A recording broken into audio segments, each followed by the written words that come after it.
Olá, tudo bem? Estudando muito? Eu sou Tereza Cavalcante, professora de interpretação de texto aqui do Grão Online e estou aqui para trabalhar algumas questões da AOCP com você. Esta é a sua banca? Esta é a banca do seu concurso? Então vou lhe dizer que a primeira coisa que você tem de ter é coragem. Você não pode ter preguiça. Por que, Tereza, você está dizendo isso? Porque os textos que esta banca escolhe para as provas de língua portuguesa são enormes. Sabe textão? Aquele textão que a gente não tem paciência para ler. Aliás, em uma prova recente, eles escolheram um texto enorme que falava justamente desse fenômeno que é as pessoas não gostarem de ler textos grandes, e principalmente com o advento, popularização da internet e das redes sociais. Então, a primeira dica que você vai receber de mim aqui é: tenha paciência e leia o texto. Vamos lá. Você se sacrificou muito para fazer esta prova deste concurso. Você não vai desperdiçar todos os seus estudos porque você está com preguiça de ler um texto, certo? Primeira coisa. Segundo, a prova de interpretação de texto, as questões de interpretação de texto, de fato as de interpretação, as de compreensão, não aquelas que usam texto como pretexto para cobrar outras matérias, mas as questões de interpretação de texto são as únicas questões da prova que você pode resolver com consulta. Já prestou atenção nisso? Imagina se você tivesse em sua mão a lei, sei lá, 8666 de licitações e contratos e houvesse uma questão na prova e você pudesse consultá-la. Não ia ser ótimo? Pois então, na prova, nas questões de interpretação de texto, você tem uma consulta. Você tem em mão o seu objeto de consulta, que é o próprio texto. Não desperdice isso, não desperdice. Tá? Coragem, paciência, nada de mimimi, de não vou ler o texto porque está grande demais, pelo amor de Deus, me poupe, você já fez sacrifícios maiores. E lembre-se disso, tô com a prova na mão. É uma prova com consulta. Então, eu não sou bobo de não voltar ao texto e não consultar. Então, a primeira coisa é: leia o texto. Mas a segunda coisa, depois desse discurso todo, é: não leia logo o texto. Faça primeiro as questões de gramática, muitas questões de gramática. E as questões de gramática não costumam ser contextualizadas. Nesta banca, a OCP, as questões de gramática são minimamente textualizadas. Então, vão fazer referência ao texto, mas é um pretexto, o texto é um apoio. Então, você primeiro procure essas questões que são de gramática, que não dependem da leitura do texto, e comece por elas, até a sua cabeça ir voltando ao nível normal de vibração, porque no início da prova você está muito ansioso, há muita tensão, muita ansiedade, o seu cérebro não consegue se concentrar. Então, não leia o texto logo. Primeira dica: leia o texto, nem pense em não ler, você realmente vai precisar dele nessa prova da OCP. E segundo, não leia no início da prova. Espere a sua agitação, a sua ansiedade diminuir. E a terceira dica é: divirta-se lendo o texto. Normalmente são textos bem legais, é uma banca que tem essa curiosidade, essas duas curiosidades. São textos muito longos. Quando eu digo muito longos, eles ocupam uma página inteira da sua prova. 2 colunas. Então, eles são muito longos, né? Para uma página da sua prova inteira ser um texto, eles são bem acima do que as bancas normalmente costumam cobrar. Mas eles são muito bacanas, eles são muito legais. Então, leia como se não estivesse fazendo prova. Leia como se fosse uma leitura voluntária, tá? Porque aí você se diverte. Você percebe algumas coisas sem atenção daquele candidato e você termina entendendo melhor. Então, embora grandes, eles costumam ser bem bacanas. Costumam ser textos de crônicas, fragmentos de crônicas, de artigos de jornais, sobre temas interessantes. Então, tenha coragem, não leia o texto primeiro e divirta-se. Vou fazer com vocês algumas questões e, evidentemente, eu vou ler o texto todo, porque eu não tenho como escapar disso, tá? Você tem 2 opções: ou você pausa esse vídeo e depois adianta e já me pega lá na frente resolvendo as questões, ou você acompanha a leitura comigo. é uma leitura com estratégia, porque essa leitura que você tem de fazer, e que tem mesmo, não adianta fugir dela, para essa prova não, é uma leitura que precisa ser atenta, porque como ele é um texto muito longo, você não vai ter tempo de ler duas vezes, concorda comigo? Então eu vou lendo com vocês e fazendo essas minhas estratégias de leitura ao longo da leitura, vai que ajuda você. Vamos lá para o nosso primeiro texto? O nosso primeiro texto nem é tão grande assim, olha, consegui colocá-lo todo em um slide só. A gente já vai ver textos que estão em mais de um slide. E esse texto foi retirado de uma organização, né, de uma organização não governamental, chamada Inclusive, e o título dele é Lançada na ONU, Iniciativa para promover a inclusão das pessoas com deficiência através da mídia. E o texto diz assim: a brasileira Patrícia Almeida, fundadora da GADIM, Aliança Global para a Inclusão das Pessoas com Deficiência através da mídia e do entretenimento, participou da programação oficial do Fórum Social 2016 na ONU em Genebra, falando do papel da mídia no painel sobre a implementação da Agenda 2030, à luz da Convenção sobre os Direitos das Pessoas com Deficiência. Bom, então eu tenho aqui um assunto que são os direitos das pessoas com deficiência, o futuro que queremos, essa é a agenda, né, sobre os direitos, e aí ele vai explicar aqui o futuro que queremos, dentro desse outro contexto, que é uma programação, um fórum social da ONU, já estamos entendendo, não é isso? E uma brasileira que participou desse fórum falando sobre esse tema, o papel da mídia no painel sobre a implementação. Ela quem? A Patrícia Almeida defendeu a utilização dos meios de comunicação para a desconstrução de estereótipos e da cultura capacitista reinante, que considera pessoas com deficiência como tendo menos valor. Bom, então essa brasileira foi lá nesse fórum e deu uma palestra, e nessa palestra ela defende a utilização dos meios de comunicação, né? Eu já tinha visto aqui no título isso, para a desconstrução de estereótipos e da cultura capacitista reinante, que considera pessoas com deficiência como tendo menos valor do que pessoas sem deficiência. A fundadora da GADIM, que também é essa Patrícia, citou como exemplos positivos de marketing social as novelas que incluem personagens com deficiência, construídos em parceria com organizações de pessoas com deficiência.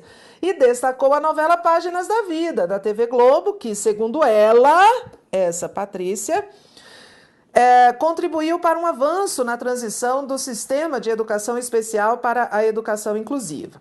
Ela concluiu, de novo a Patrícia, chamando os países a cumprirem o artigo 8 da Convenção sobre Conscientização, que prevê a participação da mídia para a garantia dos direitos das pessoas com deficiência.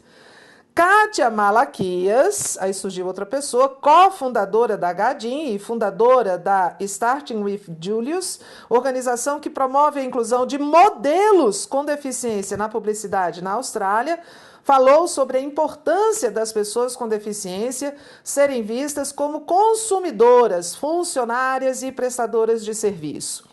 Na conclusão do painel, esse painel aqui foi da qual essas duas representantes da GADIM participaram, nesse fórum em Genebra.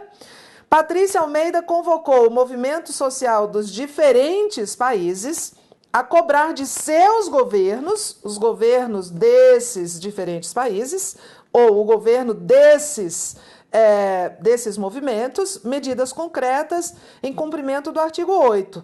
Ela afirmou que a cultura vigente gera discriminação e barreiras que impedem que outros artigos importantes da convenção, que convenção, Tereza? Dessa convenção aqui, ó, com C maiúsculo, Convenção sobre os Direitos das Pessoas, sejam cumpridos. E a inclusão na mídia, de maneira positiva, tem o poder de acelerar o processo de mudança cultural. Bom, antes de passar para as questões do texto, você tem que se perguntar assim, esse texto fala de quê? Esse texto pertence a que tipologia? É um texto informativo, que registra a participação do GADIM, né, dessa instituição, por meio de duas representantes, a fundadora e a cofundadora, em que elas falavam num movimento, numa convenção da ONU, sobre o papel da mídia na inclusão de pessoas com deficiência. Então, você tem que ter entendido o mínimo, tá? E para isso é preciso ler. Quando você não entende nada, qualquer coisa que se diga sobre o texto vai estar certa, concorda comigo? Você não entendeu nada? Então, você não consegue nem discutir, você não consegue nem discordar da afirmação. Então, lemos o texto, viu que eu fiz essa leitura já buscando quem era ela, quem era o outro ela, quem são esses seus, porque isso é uma maneira de eu ficar atento. Se você não criar esses mecanismos, sua cabeça começa a voar e daqui a 10 linhas você não sabe mais nem o que está lendo. Então, para você ficar preso ao texto, você tem de fazer a leitura já sublinhando, já buscando essas referências desses pronomes, eles, seus, que vão aparecendo ao longo do texto. Agora vamos para a primeira questão. Assinale a alternativa correta quanto ao que se afirma a seguir. À luz da Convenção sobre os Direitos das Pessoas com Deficiência, o futuro que queremos, o artigo O deveria ser minúsculo, esse artigo aqui, O. Pois a ideia não foi encerrada após os 2 pontos. Não, isso tudo aqui é um título, né? Convenção sobre os Direitos das Pessoas com Deficiência, o futuro que queremos. Então, é o título da convenção. Então, aqui não é porque a ideia não foi encerrada, os 2 pontos realmente não encerram o período, mas isso aqui é um título só, esse artigo faz parte desse título, então ele está em maiúsculo por conta disso, tá? Ele não deveria estar em minúsculo. Passa, tá errado. O tema do texto é o futuro, especificamente o futuro que queremos. Não, o tema do texto é a importância da mídia na inclusão de pessoas com deficiência. Especificamente, essa convenção que ocorreu em Genebra, da ONU. Não é o futuro é até apresentado aqui, mas o tema não é o futuro. A autora do texto defende a ideia de utilizar os meios de comunicação para a desconstrução da imagem pré-concebida com relação à situação que considera pessoas com deficiência como sendo menos valorizadas do que pessoas sem qualquer deficiência. A autora do texto não defende nada. Aliás, eu nem sei se o texto foi escrito por uma autora ou por um autor. A única coisa que eu tenho do texto é a fonte, que é esse endereço na internet de onde esse texto foi retirado. Eu não sei quem escreveu o texto. Quem defende essa tese, essa ideia de que os meios de comunicação devem ser utilizados para a desconstrução da imagem, que são os estereótipos, é essa brasileira Patrícia Almeida, fundadora da GADIM. Não é o autor do texto, então você tem que ficar atento a isso, tá bem? Um texto pode ter várias vozes e ele pode apresentar vozes, como este aqui, que não apresenta, que não é necessariamente a voz do autor. Então, aqui é uma questão capciosa, né? Porque não é a autora do texto. Realmente essa ideia é defendida, mas não pela autora do texto. Esse texto é informativo. Não há nenhuma defesa de tese aqui. Quem defende essa tese é a Patrícia Almeida, lá da GADIM. A GADIM, fundada pela brasileira Patrícia Almeida, é uma organização que promove a inclusão de modelos com deficiência. Não, quem promove a inclusão de modelos com deficiência é essa aqui, ó.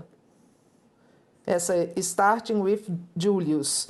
É a organização que promove a inclusão de modelos com deficiência. Como eu já li o texto, é mais fácil eu fazer esse Ctrl L. Sabe esse localizador, o Ctrl F, né? Se a gente tiver no PDF, aula de informática agora. E aí eu consigo me lembrar mais ou menos onde é que estava isso. Então eu venho aqui, digo que está errado. Você está vendo que eu estou voltando ao texto para marcar o errado? Não estou tirando da minha cabeça. Então, está errado aqui esse também. Aí é a hora da gente torcer para estar certo, né? A fundadora da GADIM acredita que a inclusão das pessoas com deficiência na mídia contribuirá para o avanço cultural, ou seja, haverá aumento na velocidade do processo dessa mudança. Ok, é a tese dela, né, que incluem personagens construídos e que considera pessoas com deficiência.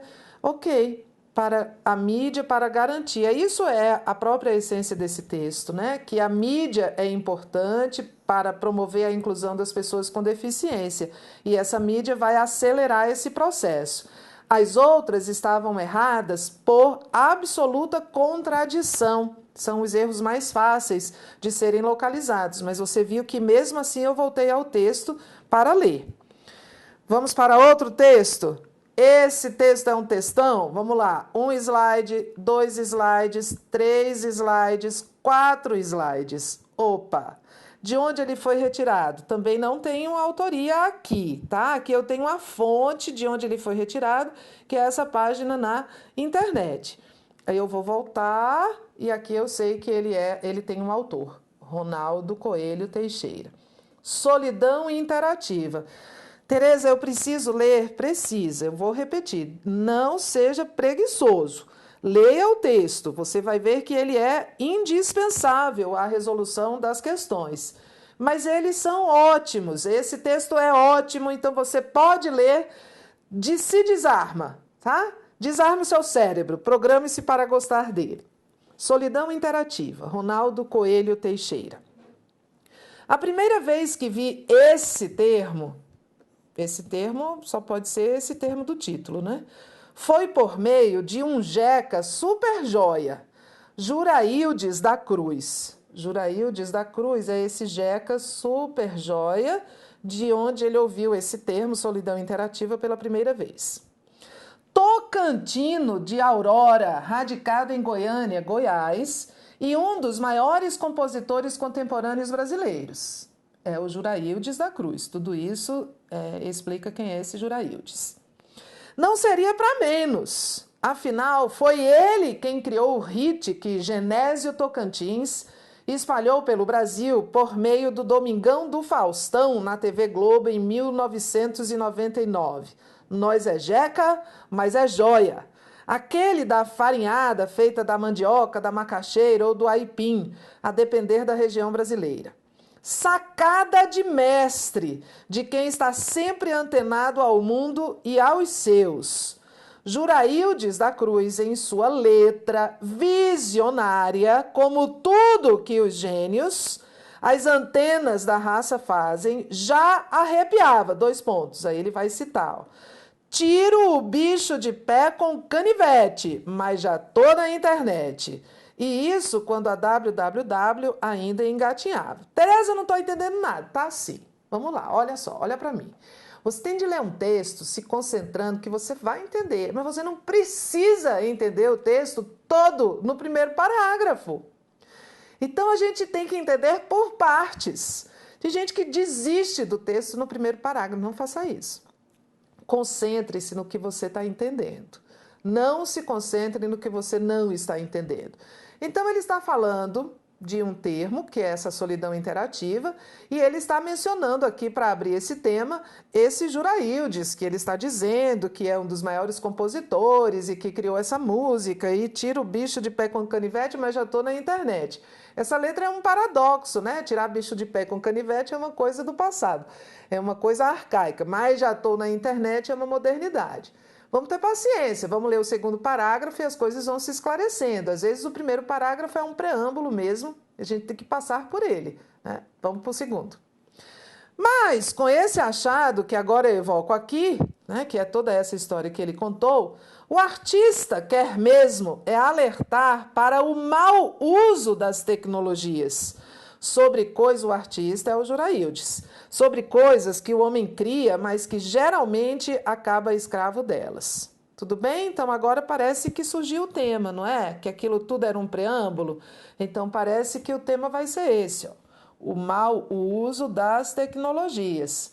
Coisas que o homem cria, mas que geralmente acaba escravo delas. Tudo bem? Vamos falar de tecnologia. Pelo visto, o Juraildes era só um pretexto. Solidão interativa. Solidão interativa é o título do texto. Foi cunhado, cunhada quer dizer que foi criado, pelo sociólogo francês Dominique Volton. Em sua tese, na tese do sociólogo, o autor alerta quanto ao cuidado para com o uso da internet, principalmente das redes sociais, chamando a atenção para um detalhe vital no avanço das tecnologias de comunicação. Não importam formas e meios de expressão, a comunicação humana não foi, não é e nunca será algo tão simples. Sempre vai conter grandeza e dificuldade. O texto ficou mais fácil, não é? Realmente aquele início, vou confessar, estava meio tenso. Nem eu sei quem é esse Juraildes. Mas é só a gente vencer essa primeira barreira. Bom, eu agora já sei que ele está falando do mau uso das tecnologias, principalmente da internet, principalmente das redes sociais, e está se apoiando em uma citação de autoridade, a desse francês aí, sociólogo Dominique Volton, que eu também não sei quem é. Mas eu já estou entendendo que lá aquele primeiro parágrafo era um pretexto, que ele quer falar da tecnologia, da internet, do mau uso das redes sociais, porque a comunicação, não se iludam, é sempre grandiosa e é sempre difícil. Vou continuar lendo o próximo parágrafo. Volton justifica-se. Olha, outro texto que tem mais de uma voz. Tem a voz do autor do texto e tem a voz do Volton. É ele quem cria esse termo solidão interativa.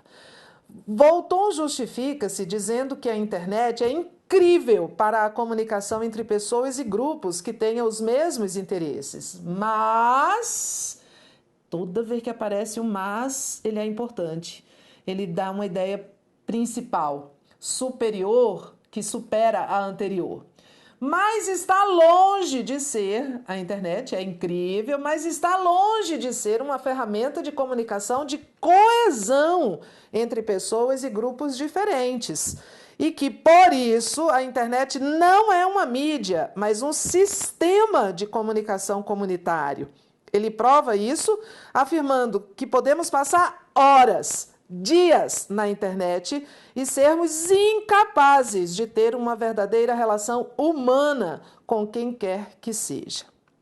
A solidão interativa graça nas redes sociais, especialmente no Facebook.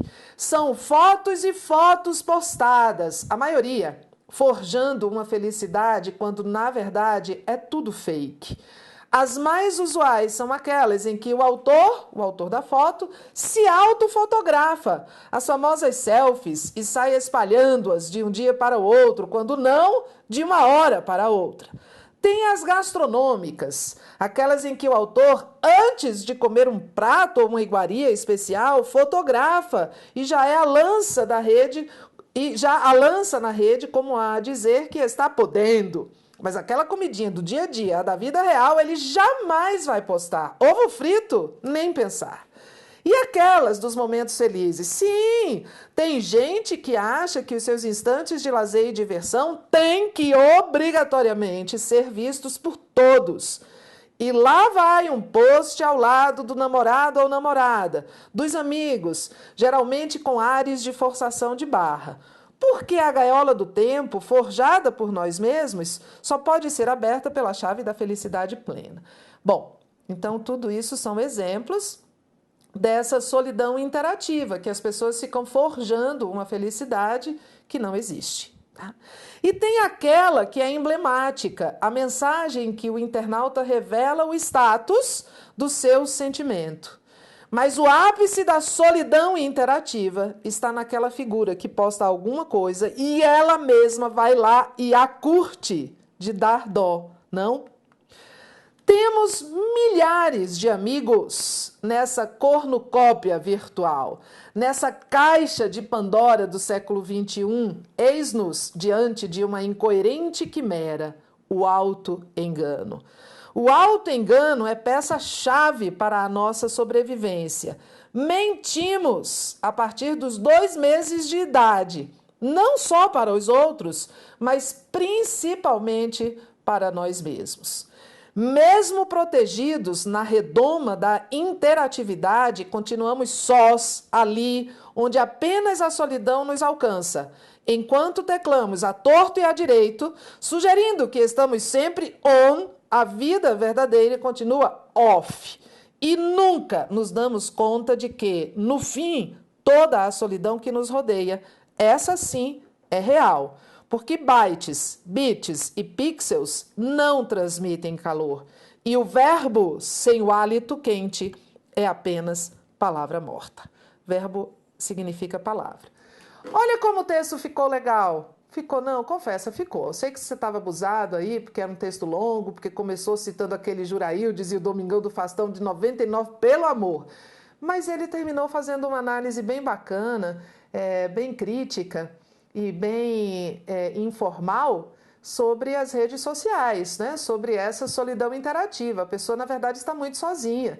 Tão sozinha que fica ali postando todas as coisas, né? Interagindo com as outras pessoas por meio dessas falsidades, dessa mentira, dessa coisa. É a opinião dele, tá? É um texto argumentativo, é uma dissertação analisando a internet, o mau uso dessas ferramentas, como elas podem ser complicadas e o homem ficar escravo dessas ferramentas que ele mesmo cria e das redes sociais. É um texto com várias vozes, né? Duas vozes, o autor do texto e o sociólogo, em que ele se ampara aí para fundamentar a sua tese. É uma citação de autoridade.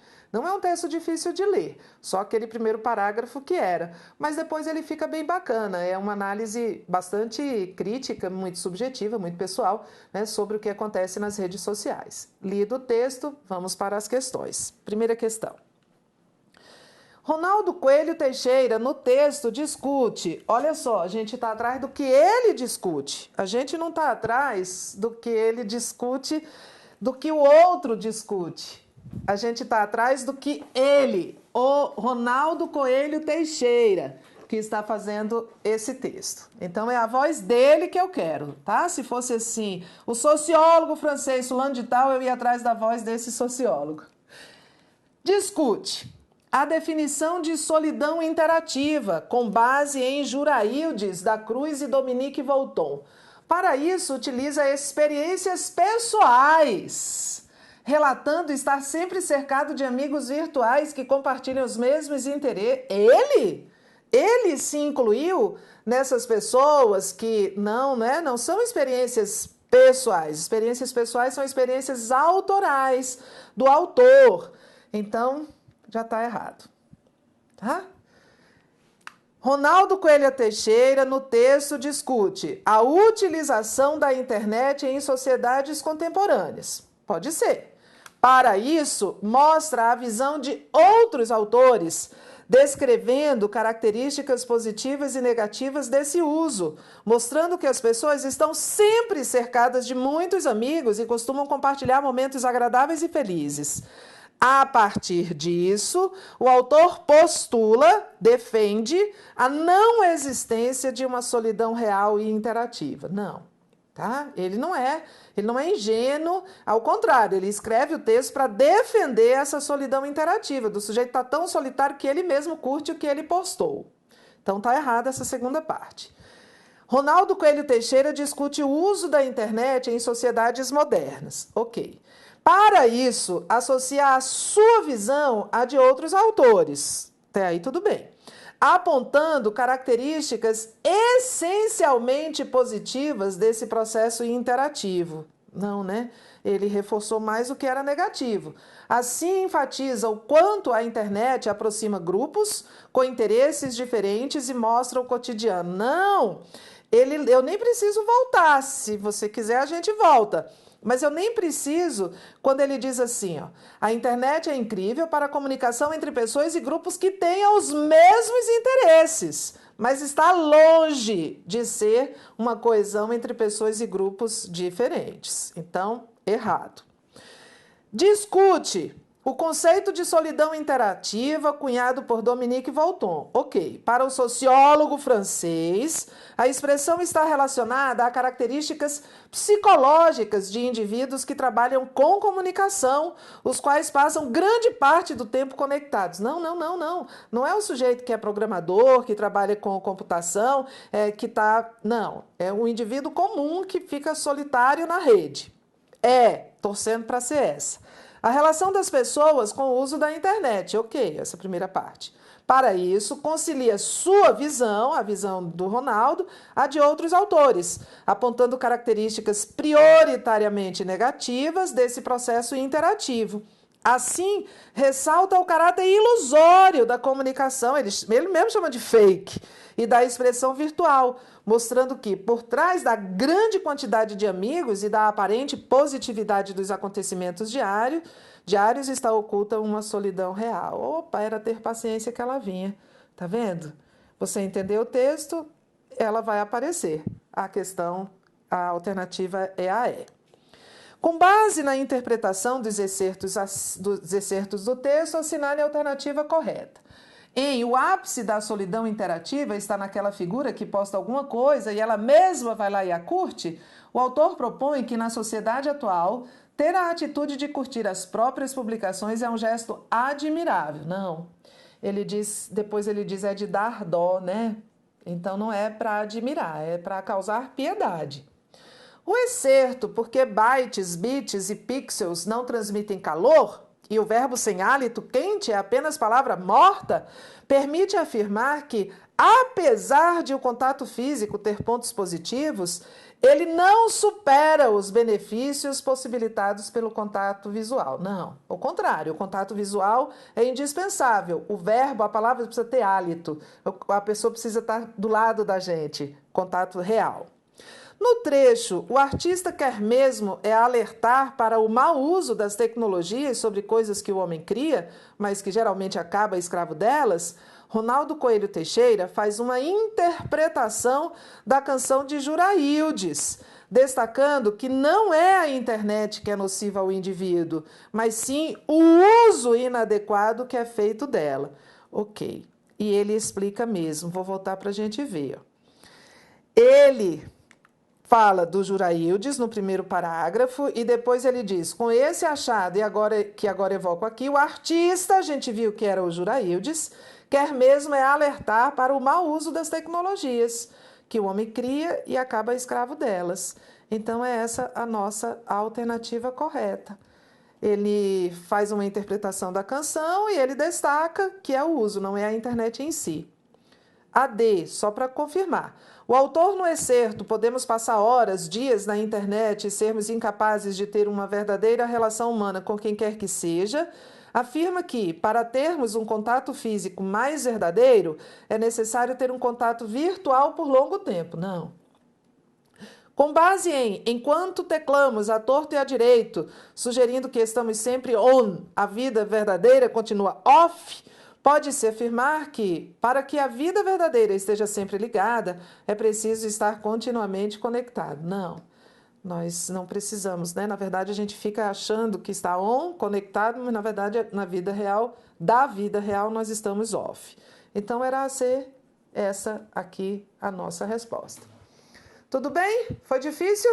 Sobrevivemos? Olha, não tem como eu fazer diferente, tá? Estou trabalhando a real aqui, estou dando a real para você. São provas com textos longos mesmo. Vamos respirar, daqui a pouco eu volto.